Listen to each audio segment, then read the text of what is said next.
그냥 서남 목자교회 이기순 목사라고 해라 그렇게 말씀하셨습니다. 사실 목사님 이름만으로 모든 소개가 다 된 것 같습니다. 그렇죠 여러분? 네. 한국의 대표적 영성가이시며 온유하고 부드러운 카리스마를 지니고 한국교회와 한국교회의 그리스도인들을 영성으로 이끌어 계시는 목사님이십니다. 오늘 목사님 말씀이 금년 한 해 우리 CDMC를 이끄는 비전의 말씀으로 받으시기를 바라겠습니다. 이제 나오실 때에 뜨거운 박수로 환영해 주시죠. 그리고 의자 앞쪽으로 당겨 주시길 바라겠습니다.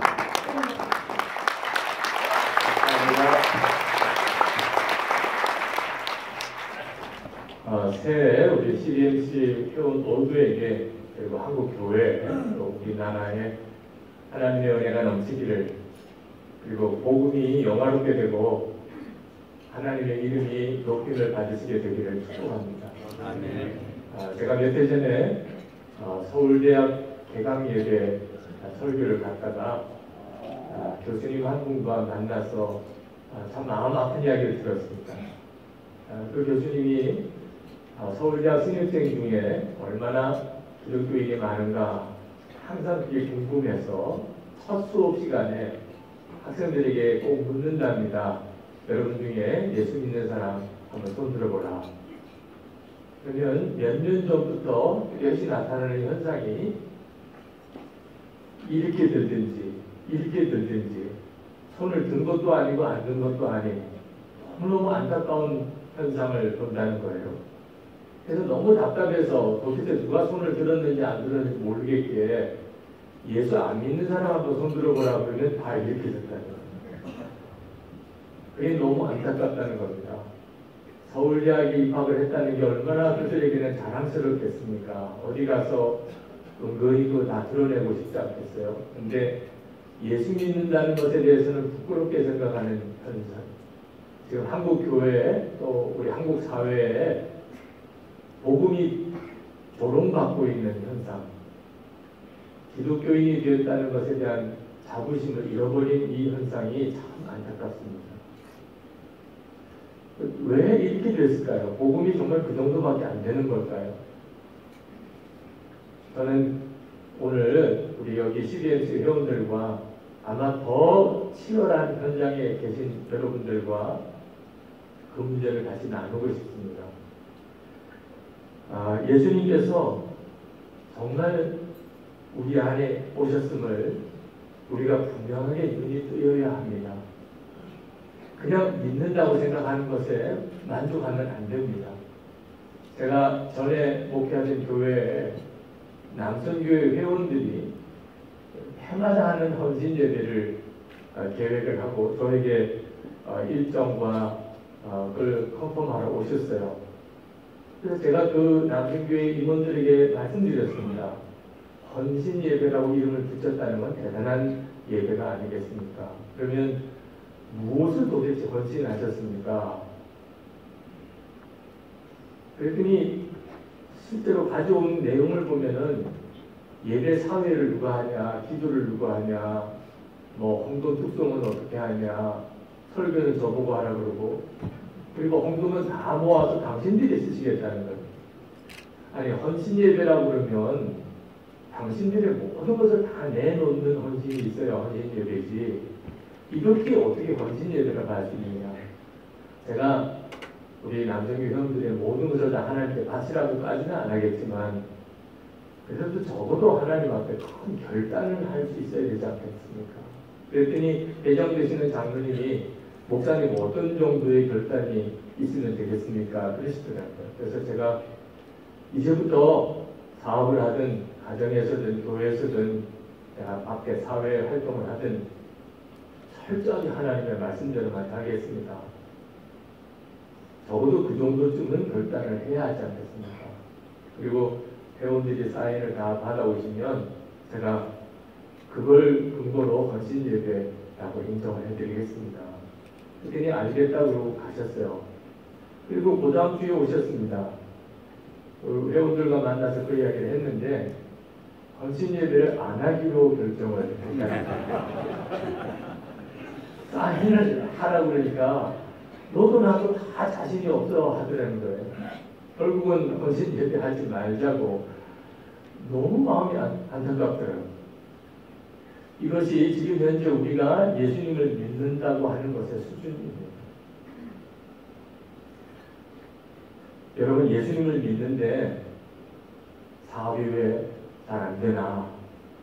많은 실업인들이 그 고민을 하시는 것 같아요. 근데 다시 한번 질문해 봐야 됩니다. 예수님을 진짜 제대로 믿기는 했는가 하는 거예요. 내가 한번 제대로 예수님을 믿기는 해봤나? 예수님께서 나를 믿는 자는 내가 하는 일을 그도 할 것이요 또한 그보다 큰 일도 하리니 이는 내가 아버지께로 가니라. 요한복음 14장 12절 말씀입니다. 예수님은 예수님을 믿기만 하면 그러면 주님이 하시는 일도 하고 그보다 더 큰 일도 할 것이다. 우리가 이런 믿음을 가져보았는가 하는 겁니다. 예수님을 이렇게 정말 믿어보았는가 하는 거예요. 우리 신뢰된 성교 여러분 다 잘 아실 겁니다. 예수님께서 말씀하셨죠. 무엇을 먹을까 이럴까 염려하지 마라. 여러분, 이 말씀을 진짜 믿으십니까? 아마 실업인들에게 먹고 입는 것에 대한 염려를 하지 않는 것보다 복음이 있겠어요. 근데 주님은 그렇게 말씀하셨습니다. 예수님을 믿으면 먹고 입는 거 염려하지 마라. 이 말씀 하나 정말 믿습니까? 그렇게 믿으시면서 이제 사업하십니까? 먹고 입고 사는 거는 더 이상 걱정하지 않고 그렇게 사업하십니까? 아멘. 철저하게 한번 하나님한테 점검해 봐야 돼요. 나는 예수님을 한번 제대로 믿기는 했는가? 아니, 목사님 그러면 다 때려치고 신학교 가지요. 그런 말씀 하지 마십시오. 목사로 부름을 받았다면 신학교 가야죠. 그러나 사업 잘하시는 것도 목회하는 것보다 비교할 수 없이 큰 하나님의 일입니다. 여러분, 일제시대 때 독립군이 무슨 직업이 정해져 있었습니까? 농부도 독립군이고 학자도 독립군이고 사업가도 독립군이고 독립군에 무슨 직업이 따로 있습니까? 주의 사명 감당하는 일에는 목사나 실업인이나 구분이 없습니다. 예수님 정말 진짜 믿어야 하는 데 있어서만큼은 목회자만 그런 것도 아니고 교회 일을 하는 사람만 그런 것도 아니고 선교 현장에 나가 있는 사람만 그런 것도 아닙니다. 가장 치열한 선교 현장은 아마 비즈니스 현장이실 겁니다. 여러분들이 어떤 뜻에서 보면 그리스도의 대사이십니다. 세상 사람들에게 예수 믿는 사람이 어떤 사람인가를 그대로 보여주는 분들이십니다. 기독 실업인이 감당할 일이 얼마나 많습니까? 사업 잘해야지요.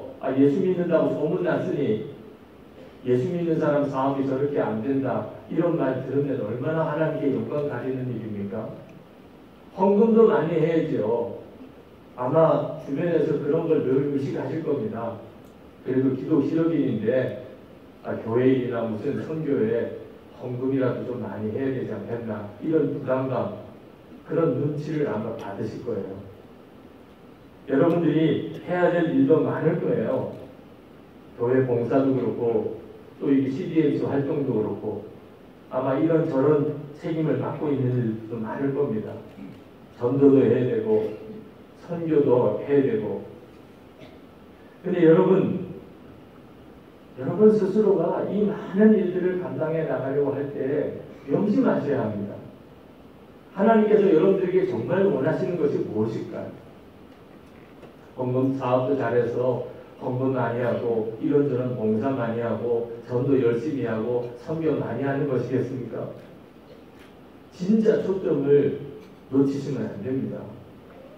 우리 주님이 여러분에게 원하시는 가장 중요한 것은 예수 그리스도이십니다. 정말 예수님을 잘 믿는 것뿐입니다. 예수님을 분명하게 믿으니까, 그러니까 주님이 여러분을 통해서 사업도 하게 하시고 선교도 하게 하시고 전도도 하게 하시고 교회도 세우시는 것뿐입니다. 우리가 헌신하는 것은 교회를 위한 헌신도 아니고 CDMC를 위한 헌신도 아니고 선교를 위한 헌신도 아닙니다. 우리의 헌신은 오직 하나 예수 그리스도 그분에게 대한 헌신뿐입니다. 그러니까 예수님 잘 믿으셔야 하고, 근데 예수 잘 믿는 기준이 뭡니까? 오늘 읽은 요 한 절 말씀입니다. 요한복음 15장 5절 말씀. 나는 포도나무요 너희는 가지라. 그가 내 안에 내가 그 안에 거하면 사람이 열매를 많이 맺나니 나를 떠나서는 너희가 아무것도 할 수 없습니다. 나는 예수님 안에 있고 예수님은 내 안에 거하시는 이 놀라운 복음이 여러분에게 실제가 돼야 합니다. 우리 기독교인들은 예수님이 우리 마음에 계시다고 다 그렇게 고백합니다. 근데 문제는 그게 진짜여야 한다는 것입니다. 많은 분들에게 묻습니다. 예수님 당신 안에 계십니까? 그러면 대부분 다 대답하기를 저는 예수님이 제 안에 계시다고 믿습니다. 이렇게 대답합니다. 그 말을 안 믿는다는 말과 같습니다. 여러분, 여러분의 집에 자녀들이 있습니까? 그렇게 질문 받으면 뭐라고 대답하십니까? 자녀가 있으면 있다, 없으면 없다 그러지. 저는 우리 집에 자녀가 있다고 믿습니다. 믿기는 뭘 믿어요? 있으면 있는 거고 없으면 없는 거죠. 부모님 모시고 계십니까? 모시고 계시면 계시다, 아니면 아니다지. 저는 저희 집에 부모님이 계시다고 믿습니다. 뭐 그런 대답이 어디 있습니까? 그런데 어떻게 예수님이 내 마음에 계신 것은 믿는다는 식으로만 표현합니다. 아주 확실하지 않은 겁니다. 요한복음 15장 5절 말씀처럼 예수님과 나는 정말 하나예요. 나는 예수님 안에 있고 예수님은 내 안에 계신 게 분명치 않으니까 우리가 개인 삶에, 가정생활에, 교회, 우리 비즈니스 현장에서 기독교인답게 살지 못하는 겁니다. 안타깝게도 많은 그리스도인들이 예수님을 마음에 모시고 산다고 하면서도 예수님에 대해서는 대단히 막연하게 생각합니다. 어떤 목사님이 그러시더라고. 우리가 죽고 난 다음에 천국에 가면 예수님을 만나 뵙게 될 텐데 그때 뭐라고 인사하시겠습니까? 대부분이 이렇게 인사하실 거라는 거죠. 말씀 많이 들었습니다. 여러분, 천국에서 예수님을 만나고 그렇게 인사할 사람이 누가 있겠습니까? 예수님을 마음에 모시고 살았으면 내 마음에 늘 계신 주님이신데 만나 뵙고 난 다음에 말씀 많이 들었다. 말씀이 엄청 들었죠. 예배 드릴 때마다 들었고 성경 공부할 때마다 들었고 만나 뵌 적이 없어요. 그러면 그냥 저절로 그렇게밖에는 대답이 안 나오죠. 이것이 지금 현재 한국교회 교인들이 가지고 있는 믿음의 실상입니다. 우리가 받은 놀라운 약속, 주님이 우리와 함께 하시겠다. 그리고 우리 안에 오시겠다는 것입니다. 여러분이 이런 믿음을 가지게 될 때에야 비로소 여러분이 하고 있는 이 비즈니스는 하나님의 영광의 도구가 됩니다. 그리고 하나님께서 여러분이 일하는 모든 순간마다 실제로 함께 하시고 여러분을 도와주시게 됩니다. 다윗이 그랬잖아요. 요셉이 그랬잖아요. 모세가 그랬잖아요. 사도 바울이 그랬잖아요. 그래서 24시간 예수님을 바라보자고 하는 것입니다. 히브리서 12장 2절에 믿음의 주여 또 온전하게 하시는 이인 예수를 바라보자. 그는 그 앞에 있는 기쁨을 위하여 십자가를 참으사 부끄러움을 개의치 아니하시더니 하나님 보좌 우편에 앉으셨느니라. 24시간 예수님을 바라보자고 권합니다. 여러분이 정말 그렇게 하셔야 합니다. 여러분이 정말 예수님이 여러분 안에 여러분이 예수님 안에 있는 주님 포도나무고 여러분이 가진 삶을 살아보기를 원한다면 주님은 이미 우리 안에 오셨습니다. 우리가 해야 할 일이 있습니다. 우리도 동일하게 24시간 주님을 바라보는 것입니다. 여러분, 예수님이 정말 여러분의 마음에 임하셨음을 믿게 되는 순간 기적으로서 기적의 삶을 살아갑니다. 우리에게 부족한 것은 예수님이 진짜 내 마음에 계시다. 나는 왕을 모시고 삽니다. 하는 것에 대한 분명한 믿음과 의식이 없는 것입니다. 예수 믿으면 사람이 변할까요? 변하죠. 완전히 변합니다. 예수 믿는데도 사람 안 변하는 사람이 많던데요. 예수님을 분명하게 믿지 않아서 그런 것입니다. 여러분 교회에 담임 목사님 계실 겁니다. 담임 목사님이 여러분 집에 신방을 오시거나 여러분의 사업장에 신방을 오시면 너무 감사할 것입니다. 그런데 그 담임 목사님을 모시고 살라고 그러면 어떻습니까? 아마 대단히 불편하실 겁니다. 담임 목사님을 집에 모시고 살라. 그러면 이건 신방 오시는 것과 차원이 다르잖아요. 한 가지 분명한 것은 생활이 다 바뀔 것입니다. 집에 담임 목사님하고 같이 살고 계세요. 그러면 모든 게 다 달라질 거예요. 여러분 담임 목사님만 집에 모시고 살아도 이 정도라면 진짜 예수님을 마음에 모시고 산다. 정말 내 마음에 예수님, 왕이신 예수님이 내 마음에 계시다. 이 사실이 정말 믿어지는 사람에게 어떻게 삶이 안 바뀔 수가 있겠어요? 어떻게 성질대로 할 수가 있어요? 어떻게 자기 마음대로 말하겠어요? 어떻게 자기 생각대로 도장 하나 찍을 수 있겠습니까? 왕을 모시고 산다는 의식이 없는 것이 문제인 것입니다. 존 파이퍼 목사님이 청년 집회 때 이런 설교를 하셨습니다. 비극적인 소식 하나를 전하겠다고 하시면서 카메룬에서 사역하는 두 여성 교사님, 이제 80고령이 되십니다. 한 분은 의사고 한 분은 간호사입니다. 그분이 카메룬 산악지대에서 차량 사고로 순직하신 이야기를 전했습니다. 그분들은 평생을 오직 독신으로 살면서 주님의 마음을 품고 정말 힘들고 가난하고 불쌍한 아프리카에 있는 사람들을 섬기면서 살았습니다. 그날도 카메룬 산악지대에 있는 마을에 환자가 생겼다는 소식을 듣고 그들을 돌보려고 가다가 브레이크 사고로 그만 카메룬 산악지대 절벽에서 추락해서 그 자리에서 하나님 앞으로 갔습니다. 그 소식을 전하면서 파이퍼 목사님이 큰 소리로 청년들에게 물었습니다. 여러분, 이것이 정말 비극입니까? 그러면서 그가 대답하시기를 80세가 넘은 이 두 여인이 자신들과 비슷한 연령의 사람들을 은퇴하고 휴양지나 요양원에서 안락한 여생을 보내고 있을 때에 평생 주님을 위하여 힘들고 고통스러운 삶을 살아가는 이들을 섬기다가 순간에 주님의 품에 가게 된 일이 과연 비극이냐 말입니다. 아닙니다. 이것은 결코 비극이 아닙니다. 어떤 것이 비극인지 말씀드리겠습니다. 그러면서 신문 기사 쪽지를 하나 보이더라고요. 1988년 2월 리더스 다이제스트에 읽은 기사입니다. 제목은 이른 시작, 이른 은퇴입니다.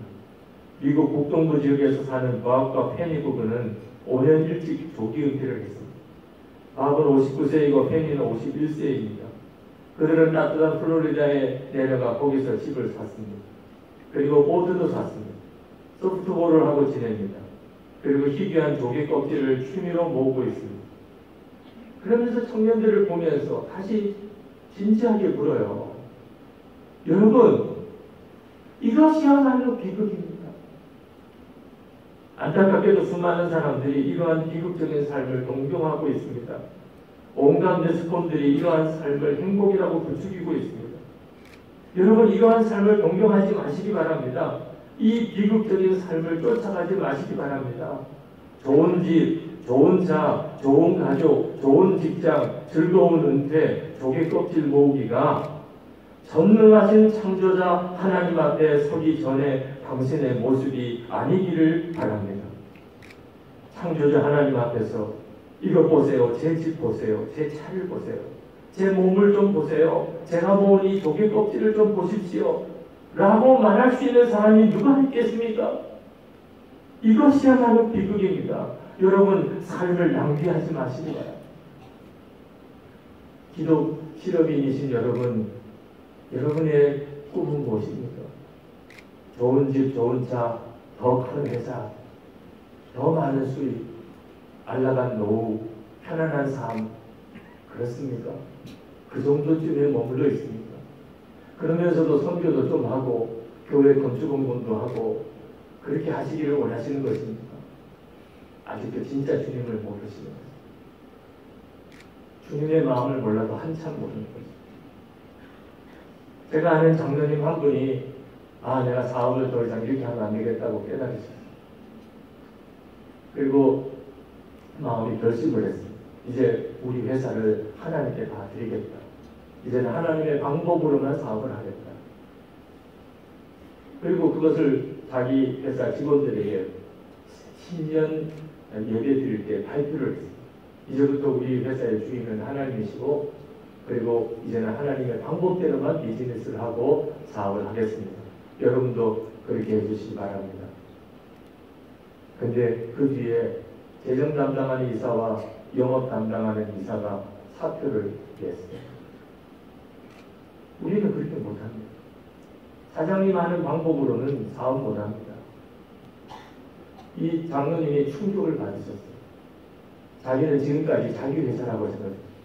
내 회사, 내가 세웠고 내가 사장이고 내 마음대로 다 되는 회사라고 생각해요. 그런데 알고 보니까 주인이 따로 있었어요. 자기가 주인이 아닙니다. 그 회사를 움직여가고 있는 주인이 따로 있었어요. 충격을 엄청 받았어요. 여러분, 헛것에 속으면 안 됩니다. 진짜 주님 앞에 가설 준비를 해야 합니다. 예수님만 믿고 산다는 일은 간단한 문제가 아니고, 그저 오늘 한순간에 결심한다고 내일 되는 일도 아닙니다. 예수님께서 여러분 안에 계신 것을 정말 아셔야 합니다. 우리의 궁극적인 과제가 뭔지 아십니까? 주님 앞에 섰을 때 낯선 주님으로 만날 거냐, 친밀한 주님으로 만날 거냐 하는 것입니다. 여러분은 지금 주님 앞에 서신다면 그때 만나실 주님은 낯선 주님일 것 같습니까? 친밀한 주님일 것 같습니다. 평소에 예수님을 내 마음에 진짜 왕으로 모시고 모든 순간에 주님을 바라보고 살지 않았던 사람은 우리 주님을 뵙는 순간에 그분은 나에게 너무 낯선 분. 그러나 주님을 늘 모시고 사는 사람에게는 주님은 언제나 나에게는 기쁨의 대상. 미국의 유명한 부흥 목사님이 집회를 인도하러 디트로이트 시에 가서 집회를 인도하는데 아침에 호텔에서부터 얼마나 성령의 역사가 강하게 부어지는지 충만했습니다. 오전 집회 인도하는데 강력한 하나님의 역사들이 나타났습니다. 너무너무 놀라요. 목사님 자신도 그런 역사는 처음이었다고 했어요. 그 집회가 끝나고 이제 디트로이트에 있는 여동생과 함께 식사를 했습니다. 그런데 식사하는 자리에서 갑자기 주님이 말씀하셨습니다. 호텔로 돌아가서 기도해라. 지금 여동생과 막 식사를 시작한 시간 도무지 순종할 수가 없었습니다. 주님이 말씀하시는 것은 분명히 알겠는데 지금 상황이 이제 오래간만에 만난 여동생 가족과 식사를 하고 있는데 내가 불쑥 일어나면 이 분위기가 바뀌어지죠. 그리고 나를 호텔로 데려다 줄 사람도 식사도 채 못했는데 이거 너무 미안한 일이잖아. 그래서 그냥 못 들은 척하고 식사를 다 마쳤습니다. 그리고 호텔로 돌아왔는데 몹시 피곤해서 잠깐 쉬고 그리고 이제 저녁 집회를 인도하러 갔습니다. 낮 집회보다 2배나 많은 사람이 모였습니다. 낮 집회 때 얼마나 은혜가 강했는지 소문이 났습니다. 2배나 많은 사람들이 모여서 다들 은혜를 사모하는데 집회 설교를 하러 올라섰는데 냉랭하니 감도는 겁니다. 마치 하늘에 노뚜껑이 덮인 것처럼 하나님의 역사는 아무것도 나타나지 않고 이 생각 저 생각 떠오르는 대로 성도들에게 은혜가 될 만한 말씀을 전했지만 진단만 하고 그렇게 겨우 설교를 마치고는 호텔로 도망가듯이 도망와 버렸어요. 호텔 문을 걸어 잠그고 하나님께 기도했습니다. 하나님 왜 역사를 안 해주신 겁니까? 그때 주님께서 아주 조용히 말씀하셨어요. 점심 먹을 때 내가 너 기도하라고 했는데 너는 순종하지 않아. 아니 하나님 그 말도 안 되는 시간이 있잖아요. 제가 여동생과 모처럼 만난 시간 내가 식사를 거기서 중단하고 일어나면 다들 분위기가 힘들어지는 상황 아닙니까? 그때 하나님께서 대답하셨어요.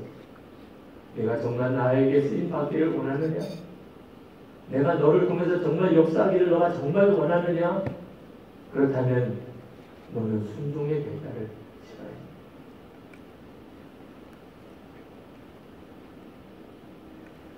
도대체 무엇을 순종해야 하는가? 이 목사님에게서는 그때부터 심각한 문제였습니다.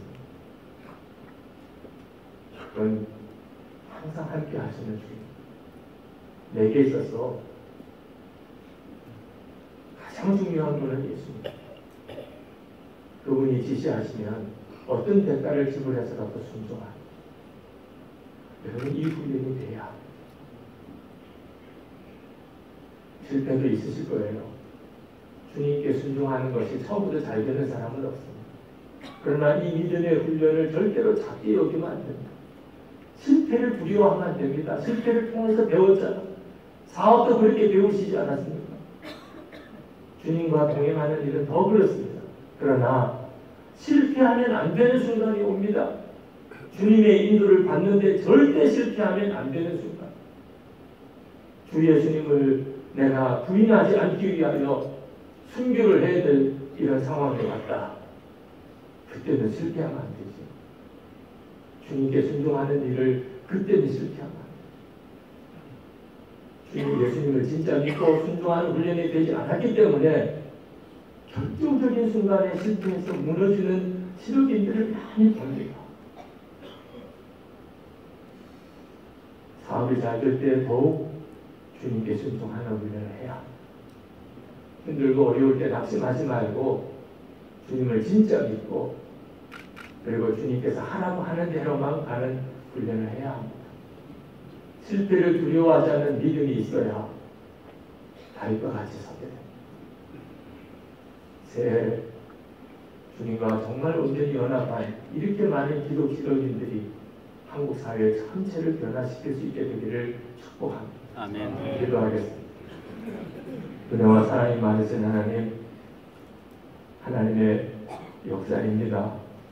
이 조그만 땅덩어리 선교 역사도 얼마 안 되는 이 대한민국에 오늘 이 아침에 서울 경기권에서 이렇게 많은 기독 실업인들이 모여 새해 하나님께 예배를 드리게 하시니 주님 정말 기적입니다.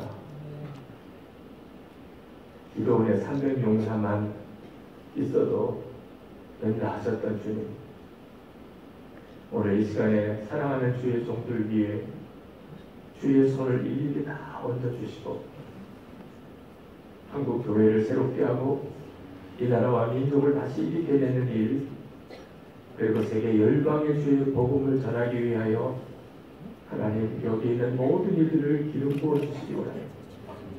저들이 비즈니스 현장에 나가 있습니다. 가장 강한 악한 영이 역사하고 있는 영역, 그리고 치열한 복음의 싸움이, 영적 싸움이 벌어지는 현장, 하나님의 살아계심이 가장 분명하게 드러날 또 현장이기도 합니다. 주의 종들에게 하나님의 전신갑주를 입혀주시고 주의 말씀을 들려주시되 무엇보다 함께 하시는 주님, 왕이신 주님, 교회에서만 아니고 비즈니스 현장에서도 왕이신 주님, 만왕의 왕이신 주님을 바라보는 눈을 분명히 열어주시기를 원합니다. 주님과 함께 동행하는 한 해가 되게 하소서. 주님이 오직 붙잡아 이끌어 가소서. 지금 당하고 있는 모든 어려운 문제들 주 예수님에게는 답이 있음을 믿습니다. 철저한 순종으로 하나님의 살아계심의 간증들이 수도 없이 일어나게 하옵소서. 기독 지도인들을 다시 부흥시켜 주셔서 한국교회가 정결하고 새롭게 부흥되게 하시고 그리고 이 민족의 통일을 능히 감당할 힘을 주옵시고 세계 열방의 주의 복음이 전해지게 하옵소서. 우리의 생명의 주 예수 그리스도의 은혜와 아버지 하나님의 사랑하심과 보혜사 성령의 교통하심이 오늘 이 자리에 있는 사랑하는 주의 모든 종들과 함께 하시기를 축원하옵나이다. 아멘.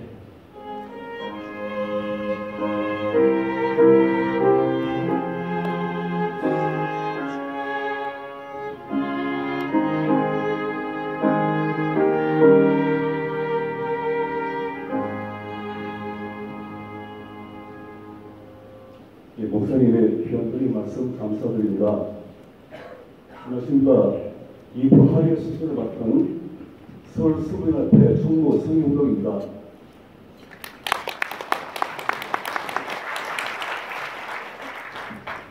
이부 첫 순서로 CBN